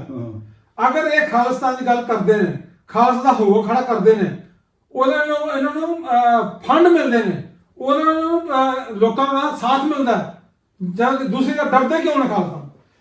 शेरे पंजाब का जो राज था उसमें हिंदू मुसलमान सभी लोग बहुत खुश थे, उनका सभी का धंधा का कार्य था, किरत थी, जमींदार था, किसानी थी, मजदूर थे, दुकानदार थे, बिजनेस था, सबसे बढ़िया उस समय चलता था। हर एक वर्ग का लोग तो ये लोग डरते हैं इसलिए कि अगर खालिस्तान जैसी कोई सरकार आती है क्यों सभी को हक मिलेंगे, कोई जाति के नाम पर झगड़ा नहीं कर सकता, कोई जात के नाम पर, कोई गरीब के नाम पर, शूद्र के नाम पर झगड़ा नहीं कर सकता। इसलिए जो ये लोगों ने ऐसा षड्यंत्र रच रखा है कि खालिस्तान का नाम लो और लूटो और दुनिया को अपने गुलाम बना कर रखो। और ये गुलाम बनाने के लिए ये ऐसे षड्यंत्र, ये षड्यंत्र का बीजेपी भारतीय जुमला पार्टी जो है ये षड्यंत्र का ही पार्टी है, ये देश में राज करने या किसी काम का योग नहीं है। अच्छा जी जथेदार साहब भी मेरा ख्याल तुसी अपनी जिंदगी च बड़े बड़े मोर्चे ते मुजाहरे ते बड़ा कुछ एजीटेशन देखियां ने, लेकिन तुहानू लगदा कि जिहड़ी है एजीटेशन इस वेले बन चुकी है, इस तो पहला भी कभी कोई इहो जी कोई एजीटेशन तुसी अपनी जिंदगी च देखी कि जिस च हर वर्ग का लोग, किसान, मजदूर, चाहे कोई व्यापारी है, चाहे कोई आड़ती है, चाहे कोई डॉक्टर है, चाहे कोई वकील है, भी इन्नी वड्डी तादाद दे विच किसी नूं इन्नी हमायत मिली होवे? ਭੱਟੀ ਸਾਹਿਬ ਜੀ, ਮੈਂ ਆਪਣੇ ਜੀਵਨ ਦੇ ਵਿੱਚ ਕਦੀ ਐਡਾ ਐਜੀਟੇਸ਼ਨ ਨਹੀਂ ਦੇਖੀ ਹੈ ਜਿਹੜਾ ਜਿਹੜਾ ਐਡਾ ਮੋਰਚਾ ਲੱਗਾ ਜਿਹੜਾ ਮੈਂ ਆਪਣੀ ਜ਼ਿੰਦਗੀ ਨਹੀਂ ਦੇਖਿਆ। ਪਰ ਮੈਂ ਜੋ ਮਹਿਸੂਸ ਕਰਦਾ ਕਿ ਛੋਟੇ ਛੋਟੇ ਮੋਰਚੇ ਅੱਗੇ ਵੱਖਰੇ ਵੱਖਰੇ ਜਥੇਬੰਦੀਆਂ ਵੱਲੋਂ ਵੱਖਰੇ ਵੱਖਰੇ ਸਿਆਸੀ ਪਾਰਟੀਆਂ ਵੱਲੋਂ ਲੱਗਦੇ ਰਹੇ। ਜਿੱਦਾਂ ਇੱਕ ਦਰਖਤ ਹੁੰਦਾ, ਦਰਖਤ ਦੀ ਇੱਕ ਕੋਈ ਟਹਿਣੀ ਛਿੜਕਦਾ, ਕੋਈ ਦੂਸਰਾ ਕੋਈ ਉਹਦਾ ਫਲ ਖਾ ਲੈਂਦਾ, ਕੋਈ ਕੁਛ ਕਰ ਲੈਂਦਾ। ਪਰ ਅੱਜ ਜਿਹੜਾ ਆ ਉਹ ਦਰਖਤ ਹੀ ਪੁੱਟਣ ਵਾਲੀ ਗੱਲ ਹੋਈ ਆ, ਕਿਉਂਕਿ ਜਿਹੜਾ ਕਿਸਾਨ ਹੁੰਦਾ ਆ ਉਹ ਰੀੜ੍ਹ ਦੀ ਹੱਡੀ ਆ, ਹਰ ਬੰਦੇ ਦੀ ਰੀੜ੍ਹ ਦੀ ਹੱਡੀ। ਜਦੋਂ ਰੀੜ੍ਹ ਦੀ ਹੱਡੀ ਟੁੱਟ ਜਾਵੇ ਤੇ ਬੰਦਾ ਜਿਹੜਾ ਨਕਾਰਾ ਹੁੰਦਾ, ਕਿਸੇ ਕੰਮ ਦਾ ਨਹੀਂ ਹੁੰਦਾ। ਹੁਣ ਇਹ ਲੋਕ ਜਿਹੜੇ ਆ, ਜਿਹੜੇ ਸਾਡੇ ਸਾਰੇ ਵੀਰ ਭੈਣ ਸਾਰੇ ਵਰਗਾਂ ਦੇ ਆ, ਸਾਰੇ ਧਰਮਾਂ ਦੇ ਆ, ਉਹ ਇਸ ਚੀਜ਼ ਨੂੰ ਸਮਝ ਗਏ ਆ ਕਿ ਰੀੜ੍ਹ ਦੀ ਹੱਡੀ ਜਿਹੜੀ ਆ ਕਿਸਾਨ ਆ। ਜੇ ਦਰਖਤ ਹੀ ਪੱਟਿਆ ਗਿਆ, ਜੇ ਇਹਨਾਂ ਨੂੰ ਖਤਮ ਕਰਤਾ ਤੇ ਸਾਨੂੰ ਰੋਟੀ ਪਾਣੀ ਕੌਣ ਦਊਗਾ ਤੇ ਸਾਡੀ ਸਰਹੱਦਾਂ ਦੀ ਰਾਖੀ ਕੌਣ ਕਰੂਗਾ? ਕਿਉਂਕਿ ਕਿਸੇ ਸਮੇਂ ਇਹ ਜਿਹੜੀਆਂ ਜ਼ਮੀਨਾਂ ਆ ਬਾਬਾ ਬੰਦਾ ਸਿੰਘ ਬਹਾਦਰ ਨੇ ਮੁਗਲਾਂ ਤੋਂ ਲੈ ਕੇ ਸਾਨੂੰ ਦਿੱਤੀਆਂ, ਜਾਂ ਇੱਦਾਂ ਦੇ ਘਰਾਣਿਆਂ ਤੋਂ ਲੈ ਕੇ ਸਾਨੂੰ ਦਿੱਤੀਆਂ, ਜਿਹਦੇ ਕਰਕੇ ਅਸੀਂ ਕਿਸਾਨ ਬਣੇ, ਜੱਟ ਬਣੇ, ਜ਼ਿਮੀਂਦਾਰ ਬਣੇ। ਪਰ ਕਿਸੇ ਸਮੇਂ ਅਸੀਂ ਗੁਲਾਮ ਸੀਗੇ ਉਹਨਾਂ ਦੇ। ਪਰ ਇਹ ਉਹਨਾਂ ਨੂੰ ਲੋਕੀ ਅੱਜ ਸਮਝ ਚੁੱਕੇ ਆ ਕਿ ਜੇ ਇਹ ਕਾਨੂੰਨ ਇੱਦਾਂ ਦੇ ਲਾਗੂ ਹੋ ਗਏ, ਆਉਣ ਵਾਲੇ 10 ਸਾਲਾਂ ਦੇ ਵਿੱਚ, ਜਿੱਦਾਂ ਇਹਨਾਂ ਨੇ ਬਿਹਾਰ ਦੇ ਵਿੱਚ ਇਹ ਕਾਨੂੰਨ ਪਹਿਲਾਂ ਲਾਗੂ ਕੀਤਾ ਸੀਗਾ, ਬਿਹਾਰ ਦੇ ਲੋਕ ਜਿਹੜੇ 5-7 ਕਿੱਲੇ ਦੇ ਮਾਲਕ ਆ, ਉਹ ਅੱਜ ਪੰਜਾਬ ਜਾ ਕੇ ਨੌਕਰੀ ਕਰਦੇ ਆ। ਜੇ ਇਹ ਉੱਥੇ ਕਾਮਯਾਬ ਹੁੰਦੇ, ਇੱਥੇ ਆ ਕੇ ਨੌਕਰੀ ਕਿਉਂ ਕਰਦੇ? ਤੇ ਜੇ ਅੱਜ ਪੰਜਾਬ ਤੇ ਹਰਿਆਣੇ ਜਾਂ ਬਾਕੀ ਸੂਬਿਆਂ ਦੇ ਵਿੱਚ ਇਹ ਕਾਨੂੰਨ ਦੁਆਰਾ ਲਾਗੂ ਹੋ ਗਿਆ, ਤੇ ਉਹ ਜਿਹੜੇ ਸਾਰੇ ਆ ਕਿੱਥੇ ਜਾ ਕੇ ਨੌਕਰੀ ਕਰਨਗੇ, ਕਿਹੜਾ ਕੋਲ ਜਾ ਕੇ ਲੇਬਰ ਕਰਨਗੇ? ਇਹ ਸਾਰੇ ਲੋਕੀ ਸਮਝ ਚੁੱਕੇ। ਇਸ ਕਰਕੇ ਸਾਰੇ ਹੀ ਇਹਦਾ ਸਾਥ ਦੇ ਰਹੇ ਆ, ਸਾਰੇ ਉਹਦੇ ਵਿੱਚ। ਇਹ ਤਾਂ ਮਤਲਬ ਤੁਹਾਡੇ ਕਹਿਣ ਦਾ ਇਹ ਮਤਲਬ ਹੈ ਕਿ ਇਕੱਲਾ ਕਿਸਾਨ ਹੀ ਨਹੀਂ ਦੁਖੀ, ਹਰ ਵਰਗ ਦਾ ਲੋਕ, ਜਿਹੜੇ ਵਰਗ ਦੇ ਲੋਕ ਦੁਖੀ ਸੀ, ਇਸੇ ਕਰਕੇ ਉਹ ਸਾਰੇ ਇਹਨਾਂ ਦਾ ਸਾਥ ਦੇ ਰਹੇ। ਉਹਨਾਂ ਦੇ ਮਨਾਂ ਦੇ ਵਿੱਚ ਕਿਧਰੇ ਨਾ ਕਿਧਰੇ ਅੰਦਰ ਜਿਹੜਾ ਧੂਆਂ ਧੁਖਦਾ ਸੀ, ਜਿਹੜਾ ਅੱਜ ਇਸ ਜ਼ੁਲਮ ਦੇ ਖਿਲਾਫ ਜਿਹੜੇ ਇਹਨਾਂ 3 ਖੇਤੀ ਦੇ ਬਿੱਲ ਲਿਆਂਦੇ, ਇਹਦੇ ਪਿੱਛੇ ਇਕੱਲੇ ਹੁਣ 3 ਖੇਤੀ ਦੇ ਬਿੱਲ ਨੇ, ਤੇ ਹੋਰ ਵੀ ਬੜੇ ਧੱਕੇਸ਼ਾਹੀਆਂ ਜਿਹੜੀਆਂ ਸਰਕਾਰ ਨੇ ਕੀਤੀਆਂ ਸੀ, ਉਹ ਵੀ ਗੁੱਸਾ ਜ਼ਾਹਰ ਜਿਹੜਾ ਤੁਹਾਨੂੰ ਹੁੰਦਾ ਦਿਖਾਈ ਦੇ ਰਿਹਾ। ਸਾਰਾ ਕੁਝ ਜੋ ਵੀ ਹੁਣ ਤੱਕ ਜ਼ੁਲਮ ਹੋਇਆ, ਜਾਂ ਲੋਕਾਂ ਨੇ ਹੱਕ ਜਿਹੜੇ ਮਾਰੇ ਗਏ ਆ, ਜੇ ਆਪਾਂ ਨੋਟਬੰਦੀ ਵੀ ਕਹਿ ਸਕਦੇ ਹਾਂ, GST ਵੀ ਕਹਿ ਸਕਦੇ ਹਾਂ। ਨੋਟਬੰਦੀ ਦੇਖੋ, ਬਾਹਰੋਂ ਜੀ ਕਾਲਾ ਧਨ ਲੈ ਕੇ ਆਉਣਾ, ਬੇਵਕੂਫ ਤੋਂ ਬੇਵਕੂਫ ਬੰਦਾ ਵੀ ਇਸ ਗੱਲ ਨੂੰ ਸਮਝਦਾ ਵੀ ਜਦੋਂ 500 ਦੇ ਤੇ 1000 ਦੇ ਨੋਟ ਬੰਦ ਕਰਕੇ 2000 ਦਾ ਨੋਟ ਤੁਸੀਂ ਚਲਾਓਗੇ ਤੇ ਕਾਲਾ ਧਨ ਕਿਹੜੇ ਤਰੀਕੇ ਨਾਲ ਆ ਜਾਊਗਾ? ਉਹ ਤਾਂ ਕਾਲਾ ਧਨ ਜਿਹੜਾ ਵਾਈਟ ਹੋਊਗਾ, ਜਿਹੜੇ 4 ਬਕਸੇ ਲੈ ਕੇ ਜਾਣੇ ਆ, ਉਹ ਇੱਕ ਬਕਸੇ ਵਿੱਚ ਸਾਰਾ ਕੁਝ ਆ ਜਾਣਾ। ਇਹ ਪਤਾ ਨਹੀਂ ਇਹਨਾਂ ਨੇ ਕਿੱਥੋਂ ਸੋਚਿਆ। ਔਰ ਜਿਹੜੇ ਇਹਦੇ ਵਿੱਚ ਮਰੇ ਆ, ਉਹ ਤਾਂ ਗਰੀਬ ਮਰੇ ਆ, ਜਿਹੜੀਆਂ ਬੀਬੀਆਂ ਭੈਣਾਂ ਨੇ ਕੋਈ 2-4 ਸਾਲ ਜਿਹੜੇ 4-4 ਦਿਨ ਲੈਣਾ 'ਚ ਲੱਗੇ ਰਹੇ ਆ। ਹਾਂ, ਲੈਣਾ ਕਿੰਨੇ ਉੱਥੇ ਮਰ ਗਏ ਵਿਚਾਰੇ। ਪਰ ਸਾਡਾ ਪ੍ਰਧਾਨ ਮੰਤਰੀ ਜਿਹੜਾ ਆਪਣੀ ਮਾਤਾ ਨੂੰ ਵੀ ਉਹਦੇ ਵਿੱਚ ਲਾ ਕੇ ਲੈਣ ਦੇ ਵਿੱਚ ਤੇ ਉਹ ਪੈਸੇ ਦਿੱਤੇ। ਅੱਛਾ, ਇਹ ਤਾਂ ਕੀ ਉਮੀਦ ਰੱਖੀ ਹੈ ਕਿ ਆਪਣੀ ਮਾਂ ਨੂੰ 90 ਸਾਲ ਦੇ ਛੋਟੇ ਜਿਹੇ ਸਵਾਲ ਤੁਹਾਨੂੰ ਜਾਂਦੇ ਅਸੀਂ ਪੁੱਛੀਏ, ਕਿਉਂਕਿ ਸਾਡੇ ਕੋਲ ਟਾਈਮ ਥੋੜਾ ਆ। ਇਕੱਲੇ ਹੁਣ ਖੇਤੀ ਬਿੱਲ ਹੀ ਨਹੀਂ, ਜਿਵੇਂ ਕਿ ਇਸ ਸਰਕਾਰ ਨੇ ਕੀਤਾ, ਰੇਲਵੇ ਵੇਚ ਦਿੱਤਾ, ਬੈਂਕ ਸਰਕਾਰੀ ਜਿਹੜਾ ਬੈਂਕਾਂ ਦਾ ਬੈਂਕ ਕਰ ਦਿੱਤਾ, ਫਿਰ ਹੋਰ ਕਈ ਕਈ ਕੁਛ ਇਹਨਾਂ ਨੇ ਜਿਹੜਾ ਉਹ ਸਰਕਾਰੀਕਰਨ ਛੱਡ ਕੇ ਪ੍ਰਾਈਵੇਟ ਜਿਹੜਾ ਕਰੀ ਜਾਂਦੇ ਕਰੇ। ਉਹਦੇ ਬਾਰੇ ਤੁਸੀਂ ਕੀ ਕਹਿਣਾ ਚਾਹੁੰਦੇ ਵੀ ਇਹ ਕੰਮ ਜਿਹੜਾ ਸਰਕਾਰ ਕਰ ਰਹੀ ਹੈ, ਇਹ ਵੀ ਇੱਕ ਮਤਲਬ ਭ੍ਰਿਸ਼ਟਾਚਾਰ ਦਾ ਜਾਂ ਧਨ ਇਕੱਠਾ ਕਰਨ ਵਾਲੀ ਗੱਲ ਨਹੀਂ? ਜਿਹੜੇ ਲੋਕ ਆ ਉਹਨੂੰ ਖਰੀਦ ਰਹੇ ਜਾਂ ਜਿਹੜੇ ਉਹਨੂੰ ਵੇਚ ਰਹੇ ਆ, ਇਹ ਸਾਰੇ ਆਪਸ ਵਿੱਚ ਮਿਲੇ ਆ, ਉਹਨਾਂ ਦੀਆਂ ਜੇਬਾਂ ਭਰਨ ਵਾਸਤੇ। ਇਹ ਸਾਰੇ ਆਪਸ ਵਿੱਚ ਮਿਲੇ ਆ। ਹੁਣ ਜਿੰਨਾ ਵੀ ਹਿੰਦੁਸਤਾਨ ਦੇ ਕਿਸਾਨਾਂ ਦੇ ਉੱਤੇ ਕਰਜ਼ਾ ਆ, ਉਹ ਸਿਰਫ 5-7 ਬੰਦੇ ਜਿਹੜੇ ਉਥੋਂ ਕਰੋੜਾਂ ਰੁਪਈਆ, ਖਰਬਾਂ ਰੁਪਏ ਲੈ ਕੇ ਲੁੱਟ ਕੇ ਇੰਡੀਆ ਨੂੰ ਛੱਡ ਕੇ ਚਲ ਗਏ ਆ। ਉਹ ਜੇ ਧਨ ਵਾਪਸ ਇੰਡੀਆ ਵਿੱਚ ਰਹਿੰਦਾ ਤੇ ਸਰਕਾਰ ਦੀ ਨੀਤ ਠੀਕ ਹੁੰਦੀ ਤੇ ਸਾਰੇ ਕਿਸਾਨਾਂ ਦੇ ਕਰਜ਼ੇ ਮਾਫ ਹੋ ਸਕਦੇ ਸੀ। ਜਿਹੜੀਆਂ ਖੁਦਕਸ਼ੀਆਂ ਕਰ ਰਿਹਾ ਉਹਨਾਂ ਤੋਂ ਬਚ ਸਕਦੇ ਸੀ। ਪਰ ਸਾਡੀ ਸਰਕਾਰ ਨੇ ਸਾਰਿਆਂ ਨੂੰ ਲੁੱਟ ਕੇ, ਉਹਨਾਂ ਨੂੰ ਦੇਖ ਕੇ ਉਹਨਾਂ ਨੂੰ ਬਾਹਰ ਭੇਜਤਾ। ਕੋਈ ਕਾਰਵਾਈ ਨਹੀਂ, ਕੋਈ ਪੁੱਛਣ ਵਾਲਾ। ਕਾਲਾ ਧਨ ਜਿਹੜਾ ਲਿਆਉਣਾ ਸੀ ਉਹਦੀ ਉਹ ਉਲਟ ਹੋ ਗਿਆ ਕੰਮ। ਉਹ ਕਾਲਾ ਧਨ ਸੋ ਦੇ ਕੇ ਉਹਨੂੰ ਭੇਜਤਾ ਪਿਆ ਲੋ। ਤੇ ਨੋਟਬੰਦੀ ਦੇ ਵਿੱਚ ਜਿਹੜੇ ਆਪਣਾ ਜਿਹੜਾ ਕਾਲਾ ਧਨ ਸੀ ਉਹਦੇ ਬੰਦਿਆਂ ਦਾ, ਉਹਨੂੰ ਉਹਨਾਂ ਨੇ ਵਾਈਟ ਕਰ ਲਿਆ। ਅੱਛਾ, ਇੱਕ ਸਾਂਝਾ ਸਵਾਲ ਤੁਹਾਨੂੰ ਦੋਨਾਂ ਨੂੰ ਕਿ ਅੱਜ ਤੱਕ ਜਦ ਤੱਕ ਹਿੰਦੁਸਤਾਨ ਜਿਹੜਾ ਆਜ਼ਾਦ ਹੋਇਆ ਅੰਗਰੇਜ਼ਾਂ ਦੇ ਕੋਲੋਂ, ਉਸ ਤੋਂ ਬਾਅਦ ਬੜੀਆਂ ਸਰਕਾਰਾਂ ਆਈਆਂ ਤੇ ਬੜੀਆਂ ਗਈਆਂ, ਬੜੇ ਪ੍ਰਧਾਨ ਮੰਤਰੀ ਵੀ ਬਣੇ। ਤੁਹਾਨੂੰ ਇਹ ਲੱਗਦਾ ਕਿ ਇਹ ਜਿਹੜਾ ਪ੍ਰਧਾਨ ਮੰਤਰੀ, ਜਿਹੜਾ ਮੌਕੇ ਦਾ ਪ੍ਰਧਾਨ ਮੰਤਰੀ ਹੈ ਸ਼੍ਰੀ ਨਰਿੰਦਰ ਦਾਸ ਦਮੋਦਰ ਮੋਦੀ ਜਿਹੜਾ ਆ, ਇਹ ਕਿੰਨਾ ਕੁ ਕਾਮਯਾਬ ਪ੍ਰਧਾਨ ਮੰਤਰੀ ਹੋਇਆ ਤੇ ਇਹਦੀ ਜਿਹੜੀ ਇਹ ਵਰਲਡ ਲੈਵਲ ਤੇ ਜਿਹੜੀ ਇਹਦੀ ਇਸ ਵੇਲੇ ਟੀਕਾ ਟਿੱਪਣੀ ਹੋ ਰਹੀ ਹੈ, ਇਹਦੇ ਬਾਰੇ ਤੁਹਾਡਾ ਕੀ ਖਿਆਲ ਹੈ ਕਿ ਇਸ ਤੋਂ ਪਹਿਲਾਂ ਕਦੀ ਇਹੋ ਜਿਹਾ ਮਾੜਾ ਅਸਰ ਕਿਸੇ ਹੋਰ ਪ੍ਰਧਾਨ ਮੰਤਰੀ ਦਾ ਹੋਇਆ ਕਿ ਜਾਂ ਇੰਨੀਆਂ ਗਲਤੀਆਂ ਕਿਸੇ ਹੋਰ ਪ੍ਰਧਾਨ ਮੰਤਰੀ ਨੇ ਕੀਤੀਆਂ ਜਿੰਨੀਆਂ ਕਰ ਰਿਹਾ? ਸਭ ਤੋਂ ਪਹਿਲੀ ਗੱਲ ਤਾਂ ਇਹ ਭੱਟੀ ਸਾਹਿਬ ਜੀ ਕਿ ਇਹ ਪ੍ਰਧਾਨ ਮੰਤਰੀ ਨੇ ਸਭ ਤੋਂ ਜ਼ਿਆਦਾ ਮੁਲਕਾਂ ਦੇ ਵਿੱਚ ਜਾ ਕੇ ਆਪਣੇ ਆਪ ਨੂੰ ਪ੍ਰਟੈਂਡ ਕੀਤਾ। ਬੜੇ ਬੜੇ ਜਹਾਜ਼ਾਂ 'ਚ। ਵਿਦੇਸ਼ ਨੀਤੀ ਦੇ ਹਾਂ, ਮੁੱਦੇ। ਇਹ ਜ਼ਿਆਦਾਤਰ ਹਿੰਦੁਸਤਾਨ ਦੇ ਵਿੱਚ ਤਾਂ ਘੱਟ ਹੀ ਰਿਹਾ, ਜ਼ਿਆਦਾ ਬਾਹਰਲੇ ਮੁਲਕਾਂ ਦੇ ਵਿੱਚ ਰਿਹਾ, ਜਿੱਥੇ ਜਾ ਕੇ ਇਹਨਾਂ ਨੇ ਆਪਣੀ ਦਿੱਖ ਬਣਾਈ, ਆਪਣੇ ਆਪ ਨੂੰ ਪ੍ਰੈਜ਼ੈਂਟ ਕੀਤਾ। ਪਰ ਆ ਜਿਹੜਾ ਮਸਲਾ ਇਸ ਵੇਲੇ ਪਾਇਆ, ਇਸ ਮਸਲੇ ਦੇ ਨਾਲ ਉਹ ਜਿੰਨੇ ਵੀ ਇਹਨੇ ਆਪਣੀ ਬਾਹਰ ਜਾ ਕੇ ਬਣਾਈ ਸੀ, ਆਪਣੀ ਬਣਾਈ ਸੀ, ਹਿੰਦੁਸਤਾਨ ਦੀ ਨਹੀਂ ਸੀ ਬਣਾਈ, ਆਪਣੀ ਬਣਾਈ ਸੀ, ਆਪਣੀ ਦਿੱਖ ਬਣਾਈ ਸੀ। ਉਹ ਸਾਰੀ ਕੀਤੀ ਕਲਾਈ ਜਿਹੜੀ ਕੁਝ ਪੈ ਗਈ। ਅੱਜ ਉਹ ਮੁਲਕ ਜਿਹੜੇ ਆ ਸਾਡੀ ਡੈਮੋਕ੍ਰੇਸੀ ਦੇ ਉੱਤੇ ਉਂਗਲਾ ਕਰਦੇ ਵੀ ਤੁਹਾਡੀ ਕਿਹੜੀ ਡੈਮੋਕ੍ਰੇਸੀ ਆ ਕਿ 5-4 ਸਾਲ ਦਾ ਬੱਚਾ ਤੇ 90 ਸਾਲ ਦੀ ਬੇਬੇ ਤੇ 75 ਸਾਲ ਦਾ ਜਿਹੜਾ ਬਜ਼ੁਰਗ ਆ ਉਹ ਸੜਕਾਂ ਦੇ ਉੱਤੇ ਬੈਠਾ, ਨਾ ਉਹਦੇ ਕੋਲ ਖਾਣ ਲਈ ਆ, ਨਾ ਉਹਦੇ ਕੋਲ ਪੀਣ ਲਈ ਆ, ਆਪਣੇ ਕੋਲ ਉਹ ਲਿਆ ਕੇ ਜੋ ਮਰਜ਼ੀ ਛਕੀ ਜਾਂਦੇ ਆ, ਲੋਕੀ ਸਾਥ ਦੇ ਰਹੇ, ਪਰ ਗਵਰਨਮੈਂਟ ਉਹਨਾਂ ਲਈ ਕਿਉਂਕਿ ਉਹ ਸਰਕਾਰਾਂ ਸਮਝੀਆਂ ਕਿ ਖਾਲੀ ਵਿਖਾਵਾ ਸੀ ਇਹਦਾ। ਦੁਨੀਆ ਦਾ ਸਭ ਤੋਂ ਨਿਕੰਮਾ, ਦੁਨੀਆ ਕਹਿ ਰਹੀ, ਅਸੀਂ ਕਹਿ ਰਹੇ, ਦੁਨੀਆ ਕਹਿ ਰਹੀ ਸਭ ਤੋਂ ਨਿਕੰਮਾ ਪ੍ਰਧਾਨ ਦੇ ਜੇ ਕਿਤੇ ਇਤਿਹਾਸ ਵਿੱਚ ਦੇਖਣਾ ਹੋਵੇ ਤੇ ਉਹ ਹੈ ਮੋਦੀ ਹੈ।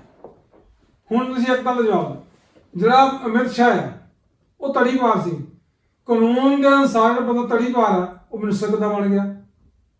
ਫਿਰ ਜਿਸ ਬੰਦੇ ਨੇ ਗੋਧਰਾ ਕਾਂਡ ਕਰਾਇਆ, ਹਜ਼ਾਰਾਂ ਮੁਸਲਮਾਨਾਂ ਦਾ ਕਤਲ, ਉਹ ਬੱਚੇ ਜਿਨ੍ਹਾਂ ਔਰਤਾਂ ਦੇ ਬੱਚਿਆਂ ਦੇ ਪੇਟ ਵਿੱਚ ਬੱਚੇ ਸੀ ਉਹਨਾਂ ਨੂੰ ਜਿੰਦਾ ਭੱਠੇ 'ਚ ਪਾਇਆ, ਉਹ ਪ੍ਰਧਾਨ ਮੈਨੂੰ ਸਮਝ ਨਹੀਂ ਆਉਂਦੀ ਸਾਡੇ ਦੇਸ਼ ਦੇਖਦਾ ਕੀ ਹੈ, ਸਾਡੇ ਦੇਸ਼ ਦੇ ਲੋਕ ਸੋਚਦੇ ਕੀ ਹੈ। ਹੁਣ ਇਸ ਬੰਦੇ ਨੇ ਜਿਹੜਾ ਕਾਲ ਹੁਣ ਛੜੰਤਰ ਰਚਿਆ ਬਈ 2 ਬੰਦਿਆਂ ਸਾਰੀ ਪ੍ਰਾਪਰਟੀ 2 ਬੰਦੇ ਹੱਥ ਵਿੱਚ, 2-4 ਬੰਦੇ ਹੋਰ ਨਾਲ ਨੇ, ਕਈ ਹੋਰ ਵੀ ਕਾਰਪੋਰੇਟ ਘਰਾਣੇ ਨੇ, ਔਰ ਮੈਂ ਹੋਰ ਵੀ ਹੈ, ਮਤਲਬ ਮੇਨ ਇਹ ਨੇ।